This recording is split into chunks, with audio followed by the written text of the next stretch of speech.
15 minutes chrono, voilà le temps qu'a duré cette brève mise en bière. Ici à la morgue de l'hôpital central de Yaoundé, le décor avait été planté auparavant avec l'arrivée des membres de la famille, des chefs traditionnels Sawa venus de Douala, mais aussi des hommes politiques. On a bien remarqué la présence du mouvement pour la renaissance du Cameroun, dont le directoire et même des membres se sont déportés ici à la morgue de l'hôpital central de Yaoundé avec en tête le professeur Maurice Kamto. Également présent le bâtonnier maître Akeremouna, des personnalités qui ont tenu à vivre ces premiers instants du départ de la dépouille d'Anissé Ekane de Yaoundé, la capitale. Nous sommes en train de vivre la résurrection du combattant Ekane.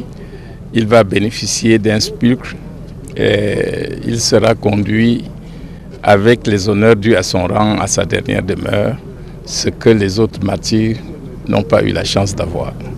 L'histoire tragique de la fin d'Ekane est une raison susceptible de motiver beaucoup d'autres Camerounais à donner leur vie pour les autres. Et je crois que c'est une gifle à ceux qui veulent voir leurs enfants grandir, pour que chacun sache qu'à son niveau, il peut être utile à la nation, même par le don de soi. Comme il fallait s'y attendre, tout cela s'est déroulé dans une atmosphère lourde en rapport avec le temps que cette dépouille a mis ici à la morgue de l'hôpital central de Yaoundé avant qu'elle ne soit décellée récemment. Mais on a bien vu également qu'il y avait un peu de soulagement. Soulagement parce qu'enfin, la famille biologique, politique d'Anissé Ekane, ces familles peuvent enfin envisager de programmer les obsèques pour rendre un hommage à cet homme. C'était un fait de soulagement et de douleur ou tristesse parce que je suis venu à la levée du corps de quelqu'un que je connaissais.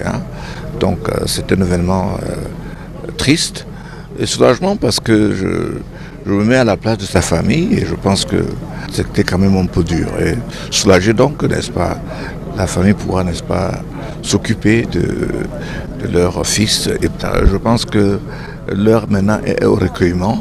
Le temps pour la dépouille de quitter la morgue de l'hôpital central de Yaoundé, direction l'aéroport international de Yaoundé-Simalène, où la dépouille d'Anissé Ekane quittera tout à l'heure en direction de la capitale économique Douala, où la suite est prévue en après-midi avec le transfert de cette dépouille à la morgue de l'hôpital La Quintini.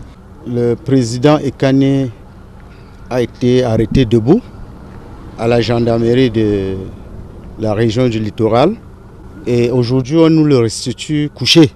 Donc en toute logique, c'est au lieu d'arrestation qu'on devrait même le restituer. Mais qu'est-ce qu'on peut faire? À ceux qui ont fait cela, je leur pose la question, qu'avez-vous gagné? Vous n'avez rien gagné, sinon la honte et sinon le carburant que vous avez mis dans le moteur de la révolution qui va aujourd'hui s'accélérer. Et quoi que fasse, on finira par libérer ce Cameroun d'une manière ou d'une autre. Avec une atmosphère aussi lourde en ce moment précis, l'on comprend que certains aient pu être assez réservés en attendant évidemment la suite des obsèques telles que cela sera décidé par certainement la famille biologique, mais également la famille politique de Anissé Ekane. Ici, la morgue de l'hôpital central de Yaoundé, nous signons Emmanuel Diop, Marcelin Gansop, Equinox Télévision. Le jugement dernier, ça arrivera.